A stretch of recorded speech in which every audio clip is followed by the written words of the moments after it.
feeriya dhalashadaydii qalbigayga waxa dhibay dhaawaca dhulkayga cidna aanay dhaadayn dhaktariyo waxa jira hees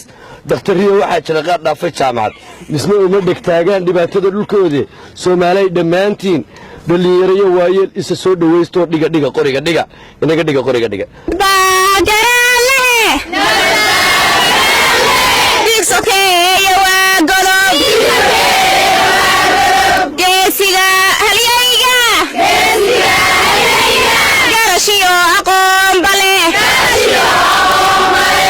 dibadbaxan oo ay soo qaban qaabiyeen bulshada qaybaheeda kala duwan ee ururka Sooma ayna qaybna ka hayeen bahda caafimaadka gobolka Sool ayaa ahaa mid lagu xoojinayo nabadgelyada guud ahaan gobolka Sool iyo magaalada Laascaanood waxaana banaanbaxyadan looga gol lahaa colaadda soo noqnoqonaysa muddooyinkii dambe ka jirtay koonfurta gobolka Sool taasoo saameynteedu soo gaadhay xarunta gobolka Sool ee magaalada Laascaanood dadka ku dhaqan magaalada Laascaanood ayaa dibadbaxan waxay ku soo mareen wadooyinka waaweyn iyo xaafadaha kala gedisan magaalada Laascaanood iyagoo markaasina watay boorar iyo halkudhigyo lagu xoojinayo nabadgelyada iyo muhiimadda ay leedahay masaajidada waaweyn ee magaalada Laascaanood ayaa ahaa mid ay culimadu ka hadlayso doorka nabadgelyadu leedahay iyagoo markaasina bulshada loogu baaqayo inay ka qayb qaadato nabadgelyada qaybaheeda kala duwan manaha markii ugu horeysay ee dibadbax noocan oo kala ka dhaco magaalada Laascaanood kaasoo lagu xoojinayo ammaanka guud ee magaalada Laascaanood ay yeeshay dadku waxay cod dheer ku sheegeen muhiimadda nabadgelyadu leedahay iyagoo markaasina beelaha walaalaha ee colaadooda soo noqnoqonaysay ka codsaday inay colaadda soo afjalaan nabadna qaataan qaar kamid ah dadkii dibadbaxan dhigay oo la hadlay warbaahinta qaybaheeda kala gedisan ayaa waxay sheegeen soo baxnay banaanbax nabadgelyo oo aanu kaga qiimaysanahay labada beelood in badan oo sanad ku dhow dagaal ku dhex socday meelo badan iminka gobolka ka socdo dagaalkaasoo dagaal fool xuna aanu ka shaqaysan weynay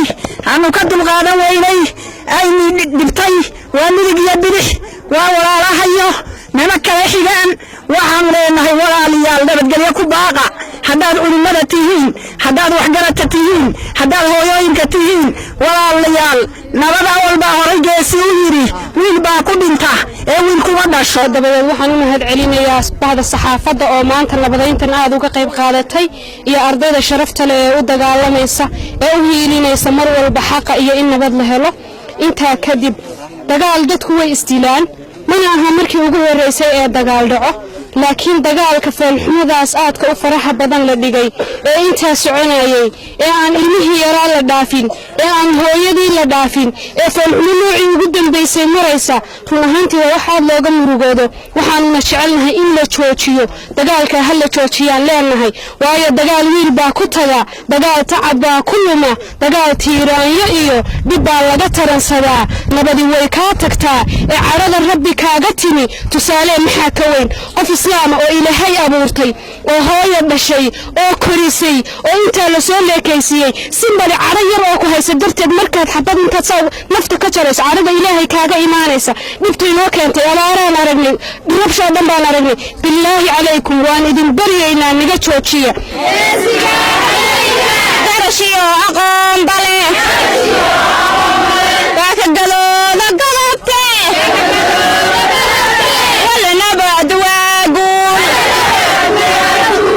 waa mid aanu kaga hortagayno colaadda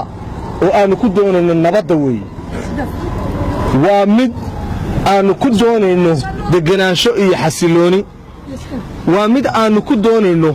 dad walaalo ah oo wada dega oo aan meel kala aadayn oo isku mid ah inay ku walaaloobaan waa mid aanu ku doonayno inta fahan kale ee wax garanaysa inay wax ku fahanto waa mid aanu ku doonayno ilaahay naxariistiisa inuu noogu furo walaalayaga muslimka ee isaya inaynu nabadgeliyo ilaahay u weydiino dadweynaha ku dhaqan magaalada Laascaanood waxay maanta ay ahaayeen kuwa maraya xaafadaha kala duwan iyo wadooyinka waaweyn iyagoo markaas wata boorado halkudhigoodu yahay xoojinta nabadgelyada waa wax lagu faano in dadka ku dhaqan magaalada Laascaanood marka laga yimaado beelaha colaad u dhaxaysan ay dadkii kale ay ka diirnaxaan colaadahan soo noqnoqonaya iyagoo markaasna nabad iyo macaankeeda ay muujinayeen markaasna ay ku marayeen xaafadaha waaweyn ee magaalada Laascaanood gaar ahaan kuwa koonfureed runtii maanta jawiga magaalada waxa uu ahaa mid laga hadlayo sidii nabadgelyada magaalada meel looga soo wajahsan lahaa colaadaas muddada dheer soo noqnoqotay ee ismo maamulo cid kastaba ay wax ka qaban wada wax looga qaban lahaa waa nasiib wanaag in bulshada ku dhaqan gobolka Sool ay u kacday sidii ay wax uga qaban lahayd nabadaynta labada beelood ee walaalaha ee shaqaqadoodu ay soo noqnoqonayso aad moodid hadeer inay soo gashay gudaha magaalada runtii anigu ka faa'iideysanaya fursadan waxaan labada beelood ee walaalaha waxgaradkooda ka codsanayaa in ay sidii ay ugu dadaali jireen nabadda kal hore ay haatan ugu dadaalaan iyagoo markaas meel uga soo wada jeesanaya cid kasta oo ka shaqaynaysa isku dirka labadaasi beelood colaadooda ay soo noqnoqotay qayb saxaafaddu door muhiim ayay ka qaadatay baahinta muuqaalada nabadeed iyo sidoo kale wax kastoo nabadda xoojinaya marka oqaasha iyo waxgaradka beelaha kale ee gobolka Sool waxaan leeyahay idinna waxay ka dhigan tahay ninkii yidhi islaantii tiri ninka feelaha weyn gabadheeda kama dhali wayn hayrashaa jirta oqaasha iyo waxgaradka gobolka Sool qudhooda hayrashaa jirta nabadaas may soo afjari kari waayeen sidaad maanta u socoteen baa waxaa soo bax balaaran sameeyay dhalinyarada gobolka Sool haday tahay jaamacadaha dhalinyarada haweenka awaaniinta waxayna ahayd damqasho ay ka damqanayaan dhibta soo noqonaysa oo ka taagan magaalada Laascaanood oo runtii hadda magaaladii gudaheedii maraysa xaafadihii ay maraysa iskuuladii ay maraysa damqasho ay dhalinyaradu ka damqadeen iyagoo ciyaariyo roolkoodii iyo doorkii kaga aadana ayay arintaa u sameeyeen annagu ku hadlayna afka dhalinyarada gobolka Sool gaar ahaan degmada Laascaanood waxaan soo dhaweynaynaa mudaharaadka nabadda ee ka bilaabmay deegaanada Laascaanood waxaan leenahay ilaahay ku guuleystaa inaga dhigo ku walaaloobe wax isku meel wax ku qaybsaday ilaahay inaga dhigo maanta aan u soo banaanbaxnay hadaan hooyooyin hadaan waalidiin hadaan waxgarad shacabka maanta Laascaanood waxaan u soo banaanbaxnay walaalaha muslimiinta ee dhiigga sokeeye maalin walba daadanaya aan wax la dhaafayaa jirin anigu waxaan leeyahay war dagaalka aan 30 sano oo dhowdhowbeen Soomaali hadanu nahay dagaal ku soo dhex jirnay war wali maynan maqlin qabiil ka guuleystay war wali maynan maqlin qabiil rasaastii ka dhamaatay wali maynan maqlin qabiil dhamaaday oo xabad ku dhamaaday wali maynan maqlin qabiil macnaha la leeyahay qabiilkaasi dagaalku waa ku jabay ama guul buu ka gaaray war wuxuu hadaysan natiijo lahayn ilmaadeerayaal walaalayaal waa idin jecel lahayn aan iska dayno oo waliba rabada reer kaliya ma aha Soomaaliya oo dhan baan jecelahay inay dagaalka joojiyaan war maxay tahay dagaalada meelaha kale ka dhaca gobolada Soomaaliland kala dagaalada ka dhaca markiiba waxa weeye dhig joojin baa la gaaraya iyo gurmad oo markiiba wala soo aftaraya taayaduna sanaday socotaa sanado war waxaan leenahay sida aad kuwaana uga qayb qaadanaysaan kuwana uga qayb qaata halka waxa kala hadlayaa ummadda Soomaaliyeed meel kasta joogto inta baa la hadlayaa waxaan leeyahay war ka kaca war colaada war dhiigga war dagaalka war maatadaaxa war meel laga fadhiyo maaha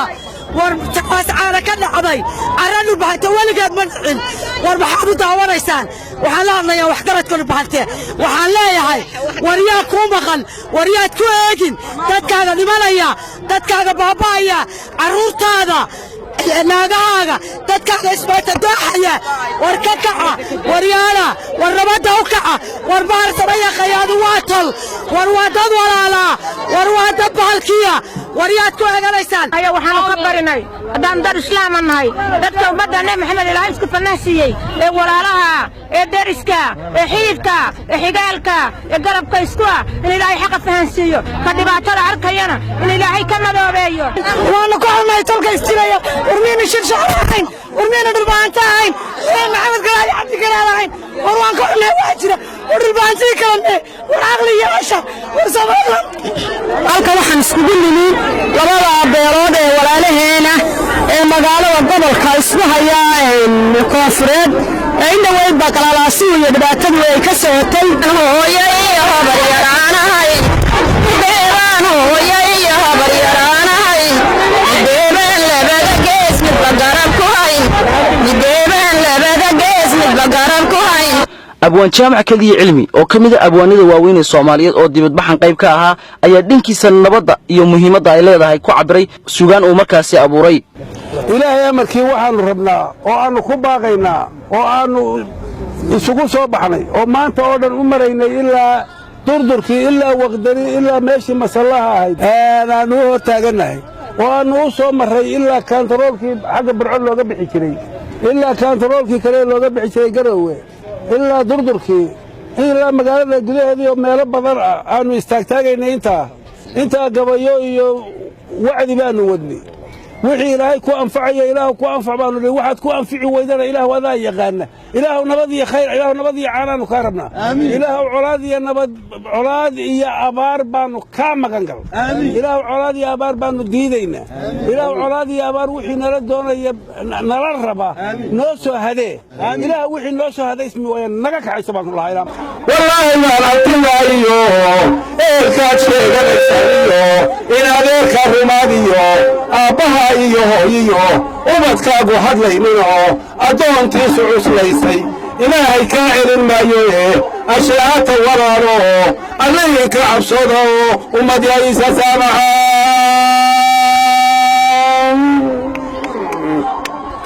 halkudhigyo ay ka mid ahaayeen nabadda iyo horumarka kaga daya dariskaaga ayay wateen dadkii bannaanbaxyada dhigayay waxaana xusid mudan in ardayda iskoolada iyo bahda caafimaadka iyo dhallinyaradu ay iskood ku soo abaabuleen kuwaasoo ka midaysnaa xal u helidda nabad waarta oo ka dhex dhaarta beelaha walaalaha ee koonfurta gobolka sool colaadeedu ka soo jiitamaysay maxamed axmed jaamac maxamed bidhaanshe telefishinka calabiga waa beri magaalada laascaanood